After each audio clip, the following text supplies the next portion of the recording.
Apenas llega diciembre y uno empieza a dejarse seducir por la idea de abandonarlo todo, por abandonarse principalmente a la desobligación, por tirarlo todo por la ventana, por cerrar la mochila, por abandonar la oficina, por irse de vacaciones a cualquier destino turístico, si es con mar y bebidas licenciosas, mejor aún. Hay quienes prefieren, es mi caso, el encierro, sentarse a escuchar un poco de música, a ver, a terminar de ver por fin esas series o esas películas que uno venía prolongando, porque a lo largo del año uno no hace más que ver cómo crece y crece y crece esa lista de películas o de series que uno va acumulando, que uno quiere ver y que uno pone ahí en su lista en la plataforma en la que uno suele ver películas ahora y de pronto llegan justo estas fechas en las que uno dice, es ahora o nunca, es en estas semanas cuando me siento de verdad a maratonear esa serie, a maratonear esas películas. También, por supuesto, son fechas en las que uno empieza a hacer eh, ciertas cuentas, ciertos cortes de caja por lo que se ganó y por lo que se perdió. Uno empieza a revisar con cierto entusiasmo, sí, pero también con cierta melancolía las cosas que se van quedando atrás. En el caso de los que solemos habitar el mundo de los libros y permitir que los libros habiten nuestro mundo, empieza de pronto uno a voltear a ver esos libros que uno fue leyendo a lo largo del año y a saber que algunos de ellos eh,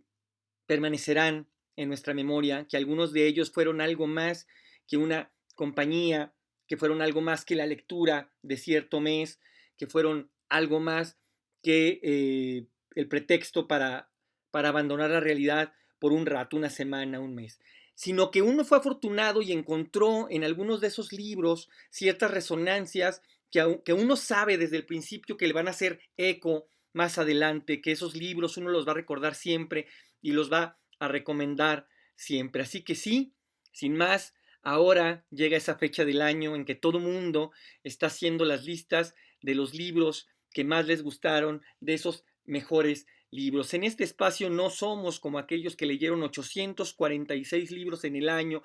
y que además cuentan cuántos post-its le pusieron a cada libro y de qué color y cuántos foquitos pusieron en sus estanterías. Así que aquí, con cierta modestia, hablaremos de los 5 libros que más me impactaron a lo largo de este 2024. Hola, ¿qué tal? ¿Cómo están todas? ¿Cómo están todos? Bienvenidos de nuevo a este espacio, a este último episodio del año, a este lugar donde ya saben que no hacemos otra cosa que no sea hablar de libros. Mi nombre es Jonathan Frías y como ya lo dije, vamos a hablar de los 5 mejores libros que leí este año. Algunos de ellos, para sorpresa incluso mía, a la hora que empezaba como justamente a revisar qué libros iba a seleccionar, algunos de ellos fueron libros que leí justo en esta parte final, en la que incluso abandoné el espacio, que dejé de subir videos con la periodicidad con la que suelo hacerlo, porque se me acumularon algunas lecturas, particularmente 3, que quién lo iba a decir, iban a ser tan potentes y las tengo tan frescas, porque fueron justamente las lecturas con las que cerré este 2024, porque sí, yo ya cerré mis lecturas de este año, ahora lo que me queda de aquí a Año Nuevo, hoy 26 de diciembre que estoy grabando esto, es simplemente tirarme a beber y a desconectarme de la realidad, no sin antes, por supuesto, compartir con ustedes estos libros que les juro que no tienen ningún desperdicio. Y para no alargar esto demasiado, empecemos con el libro número 5. Esta vez sí lo voy a hacer jerárquicamente, ¿por qué no? Es decir, sí voy a ir son los 5 libros que más disfruté, entonces voy a ir del 5 al 1, del que menos me gustó, digamos, de estos 5, al que más disfruté. Y el lugar número 5 está destinado a un libro que fue una absoluta sorpresa, porque fue la novela con la que regresa al ruedo de la ficción el grandioso y el enorme novelista que es Alessandro Baricó, ahora que regresó con Abel, su nueva novela. Alessandro Baricó, todos nosotros, todas nosotras lo conocemos por esas maravillas de novelas como son Seda, o la obra de teatro, esa exquisitez de obra de teatro que también fue llevada al cine, que es Novecento, su versión cinematográfica, al menos en América Latina, se conoce como La leyenda de 1900, una película extraordinaria basada justo en en la breve obra de teatro de Novecento. Y mi favorita desde que la leí hace más de 20 años, la novela City, que no se la pueden perder, es quizá una de esas obras que nacen gigantes, que nacen clásicas, esa novela de Alessandro Baricó. Y después de mucho tiempo, porque él había estado publicando ensayos, seguía publicando algunas cosas como compilaciones de sus columnas, etcétera, pero había abandonado el terreno de la novela y regresa con Abel, esta novela que es un western, si se le puede llamar así, o en todo caso es el tipo de western que escribiría alguien como Alessandro Baricó, es decir, que si hay algo de influencia de lo que en el cine solemos llamar el spaghetti western, es decir, esta forma de entender el western que tienen los italianos. Aquí nos vamos a presentar con un libro de 27 capítulos, todos brevísimos, que es la forma en la que le gusta estructurar sus novelas a Alessandro Baricó, capítulos muy breves, muy agudos, muy punzantes, de reflexiones sumamente puntuales, donde va avanzando paso a paso y cada episodio va evocando cosas distintas. Es una novela, nuevamente, un western muy atípico que por momentos recuerda mucho a páginas muy puntuales, y esto no es poco, pues,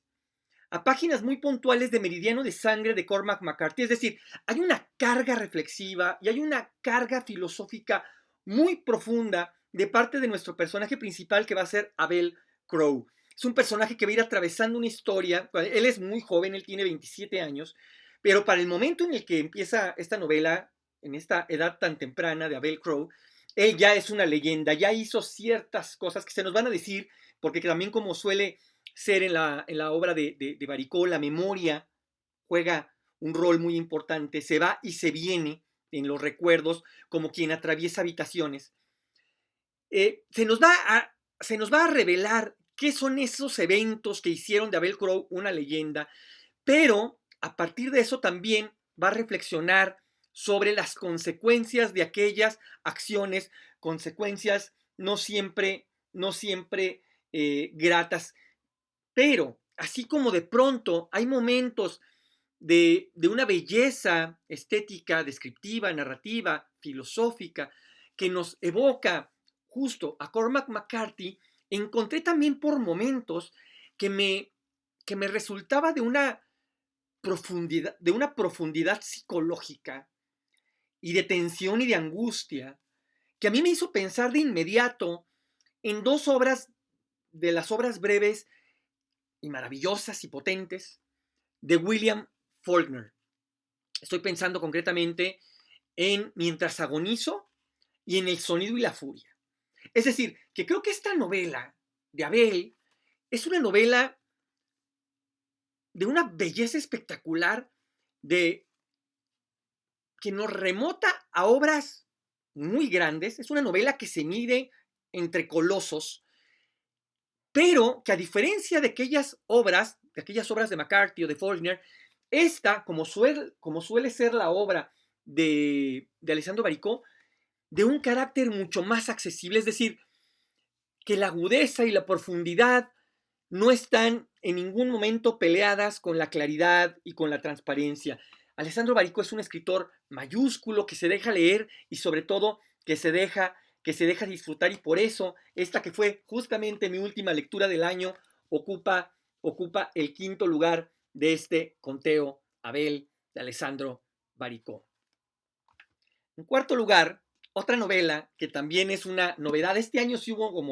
como novedades. Este año, casualmente, casi todas las novelas que escogí fueron publicadas este año. Una de ellas en particular no se publicó este año, pero este año fue cuando salió por fin su traducción al español. Pero bueno, ya llegaremos a ella en ese momento. En cuarto lugar queda esta cosa espectacular, dolorosa, profunda y sumamente cruel, que es Carnicero de la maravillosa Joyce Carol Oates. esta escritora neoyorquina, esta eterna candidata a ganar el Premio Nobel de Literatura, autora también de obras majestuosas como Blondie, que no hace mucho se llevó a la pantalla esta eh, suerte de falsa biografía de Marilyn Monroe, pero que también es autora de obras mayúsculas como Carthage, o como La hija del sepulturero, o como Bestias, que es una obra que se acerca mucho eh, a esta suerte de obras como de terror, no en el sentido del género literario, sino del terror que producen las acciones de los personajes de las clases más altas.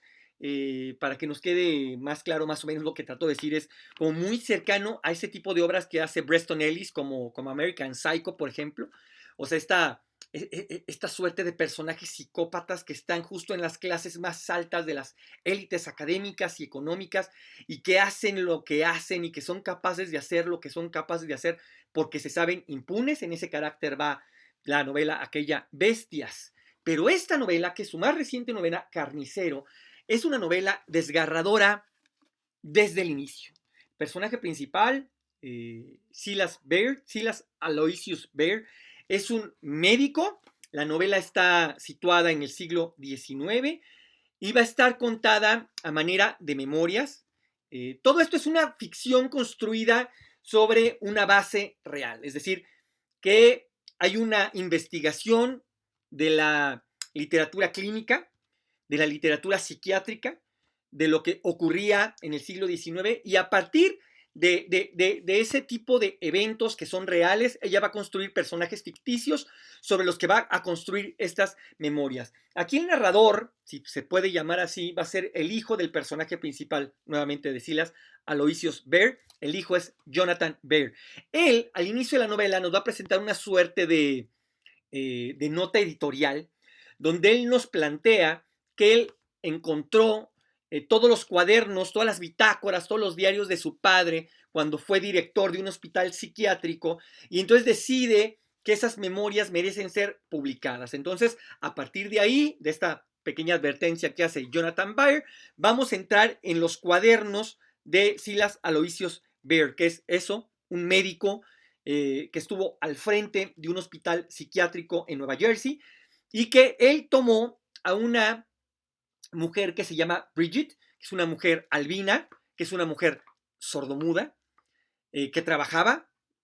asistiendo y haciendo ciertas labores de enfermería, digamos, en el hospital. La va a tomar como una suerte de conejillo de indias y va a practicar en ella una cantidad de experimentos atroces, donde cada capítulo que avanzamos, esto se va recrudeciendo, va revolviendo las entrañas de lo que este tipo es capaz de irle haciendo, de lo que este tipo es capaz de ir, de la forma en la que este tipo es capaz de ir sometiendo a Bridget para que él llegue a ser el padre de lo que él va a llamar la ginopsiquiatría. Ya con el nombrecito nos podemos dar de entrada una idea del tipo de horrores a los que este sujeto va a someter a esta mujer vulnerable e indefensa por todos lados. Es una novela ética y moralmente muy difícil porque nos plantea justamente ese dilema, algo que todos sabemos, pero que la mayoría decidimos simplemente ignorar, simplemente mirar hacia otro lado. ¿Dónde estaría hoy la ciencia médica si no se hubieran hecho estos experimentos tan crueles en seres humanos y la mayoría de las veces sin su consentimiento y sin su conocimiento? Mujeres y hombres, sobre todo mujeres, por supuesto, que fueron sometidas a experimentos crueles, que la mayoría de ellas perdieron la vida y que la mayoría de ellas son anónimas, murieron anónimas, que nadie les dio voz. Bueno, pues Joyce Carol Oates en Carnicero le da voz a Bridget, y a partir de Bridget le va a dar voz a todas estas mujeres que fueron víctimas de cuantos experimentos atroces hubo en el siglo XIX en afán de llevar la ciencia médica un paso más adelante. El juicio final evidentemente lo tienen ustedes a la hora que lean la obra. Eso sí, te los digo, es una obra que hay que leer con mucho estómago porque las atrocidades que se leen, las atrocidades que revela Silas Aloysius Beer son de un cinismo atroz. La novela que se gana el número 3 es una novela que leí a principios de año, fue de las primeras novelas que leí este año, y que fue justamente a partir de su adaptación cinematográfica que a mí me dio por buscar el libro y leerlo. Y no es otra cosa que Los asesinos de la luna de David Grann. En esta novela no me voy a detener tanto porque a esta novela sí que le alcanzamos a hacer video. Ahí estaré poniendo una tarjetita, un enlace para que de manera más detallada puedan ir a revisar ahí la reseña en extenso. Sí recordar, por supuesto, que es un true crime, una novela que aborda la ola de asesinatos y crímenes que se cometieron en contra de la comunidad Osage, que toman a Molly Burkhart como eje central, como columna vertebral que va a sostener la narración completa del libro, pero que no va a dejar de lado eso, todos los crímenes a los que fue víctima la sociedad entera por despojarlos de sus tierras, por despojarlos de su petróleo y por despojarlos de su dinero, todo justamente alrededor de la familia Burkhart. Y por supuesto, esto no voy a dejar de recomendarlo, además de la lectura del libro, acérquense a la obra de arte que es también la película de Martin Scorsese, interpretada en sus papeles principales por Leonardo DiCaprio y por Robert De Niro, que es una, insisto, una pieza cinematográfica de los más altos vuelos, lo mismo que la novela de David Grann, Los asesinos de la luna.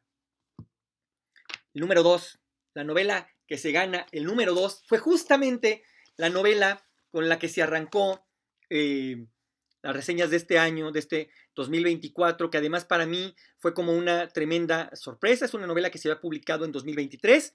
que hizo muchísimo ruido, que empezó a poner el nombre de este autor en el mapa del mundo entero, que él ya tenía un libro previo que yo no conocía, pero que a partir de la lectura de esta novela me hice a leer todo lo que pude encontrar de él y que hoy estoy francamente enamorado y que me debatí si esta novela tenía que ser el número 2 o tenía que ser el número 1, así que digamos tramposamente, ¿por qué no? Que están empatadas en el número 1 y ahora estoy hablando de Maniac, de Benjamín Labatut. De esta novela también hay video, también hay reseña, así que también estaré poniendo por ahí el enlace para que puedan ir directo. Recordar que Benjamín Labatut, este escritor chileno, jovencísimo, 40 y pico de años, nos regala una obra descomunal que vincula la ciencia, la biografía, con la más descabellada ficción. Esta es una novela que va a estar dividida en 3 actos. El primer acto va a tener que ver con Paul Ehrenfest, el descubridor del mundo irracional, este colaborador de Albert Einstein. Y digamos que toda esa primera parte va a tener que ver justamente con el descubrimiento del mundo irracional, con ese paso que dimos del mundo de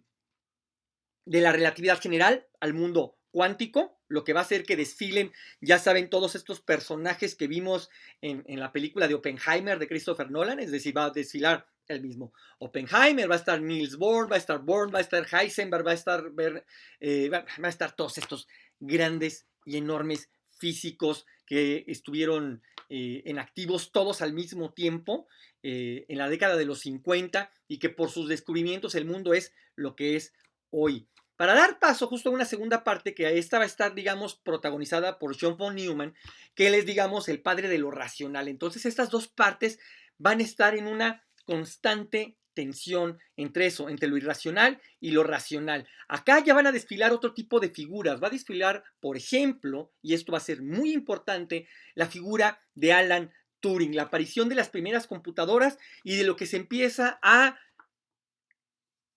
percibir, a intuir como inteligencias sintéticas, como ese mundo de las IAs, que hoy es una realidad, pero que en ese momento apenas empezaba a sospecharse. Esa parte va a terminar justo en ese momento en el que se dan estas grandes partidas de ajedrez entre Kasparov y Deep Blue, esa primera computadora que fue capaz de vencer al gran maestro de ajedrez, para llegar justamente a la tercera parte, que esta parte es la que, digamos, más de ficción tiene, donde Benjamín Labatut se atrevió a meter más la mano en los hechos históricos, porque aquí hay que decir que el gran mérito que tiene Benjamín Labatut es que casi todo lo que está postrado en la novela es real, ocurrió, simplemente no ocurrió, digamos, en esa consecución de hechos que él la presenta. La manera en la que él lo teje nos da la impresión de ser como estos grandes laberintos trazados con fichas de dominó, de tal suerte que a la hora de empujar la primera ficha se desencadena algo que ya es imposible de detener. Esa es la impresión que da. En la realidad sabemos que no todos estos eventos de los que él va a estar hablando están relacionados de ninguna manera, pero él los teje de tal forma que hay una narración lógica que nos dice que justo con ese primer evento que él pone en la novela, el momento en el que Paul Ehrenfest llega a la escuela para niños especiales en la que tiene a su hijo tiene síndrome de Down, él llega en el 33 a esta escuela donde está su hijo, le mete un tiro y se suicida. Esto ocurre en el 33, él era judío, y entonces él entiende que el mundo que le esperaba a él y a su hijo era un mundo en el que no quería estar, y entonces Benjamín Labatut escoge este momento atroz, en el que Paul Ehrenfest decide acabar con la vida de su hijo y con su vida, porque no quiere ver el mundo futuro, va a ser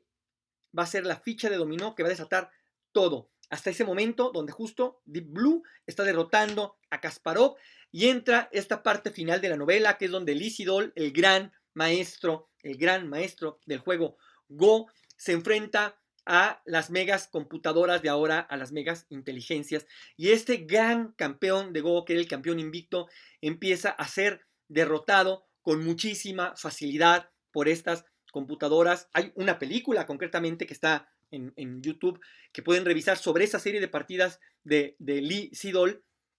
en donde aquí ya de manera muy ficticia va a empezar a meter ciertos eventos Benjamín Labatut con el único objetivo de plantearnos a nosotros mismos cuál sería la única forma en la que nosotros podríamos en un momento dado derrotar a las inteligencias artificiales. No cometeré, por supuesto, la imprudencia de decirles cuál es esa conclusión para que ustedes vayan, quienes no lo hayan hecho ya, y disfruten de esta novela que, insisto, para mí es de lo mejor que leí este año, Maniac, de Benjamín Labatut.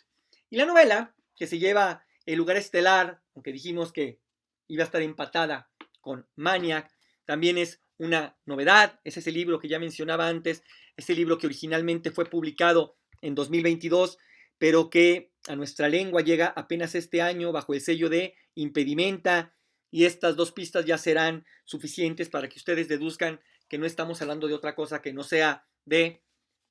Teodoros, la más reciente novela del tremendo autor y ahora también ya eterno candidato al Premio Nobel de Literatura, Mircea Cartarescu. Mircea Cartarescu parece ser que está destinado a convertirse en un clásico. Hay escritores que a lo largo de una vida de esfuerzos, a lo largo de una construcción de una obra notable, no alcanzan a construir una obra maestra, porque las obras maestras están destinadas apenas para unos pocos. Y sin embargo, Mircea Cartarescu desafía toda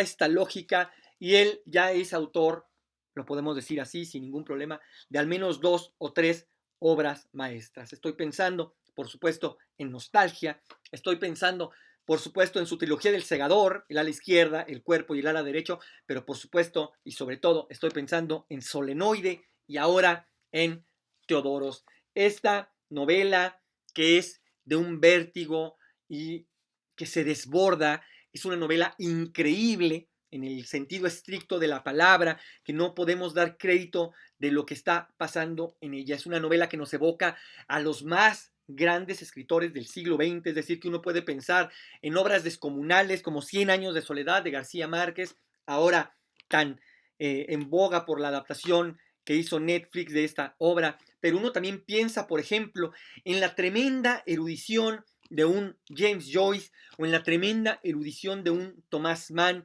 pero también en este vértigo verbal de un Fernando del Paso, es decir, que los nombres con los que ya empieza a citarse a Mircea Cartarescu ya son nombres que están tallados en la eternidad. Teodoros es una novela dividida en 3 partes que nos van a contar los 3 momentos del personaje principal, que es Teodoros. La primera parte, donde aparece Teodoros, es una parte de la infancia de este chico, hijo de sirvientes en Valaquia, y nos va a contar toda esa infancia. Esta parte es una, ¿no? Cada parte va a estar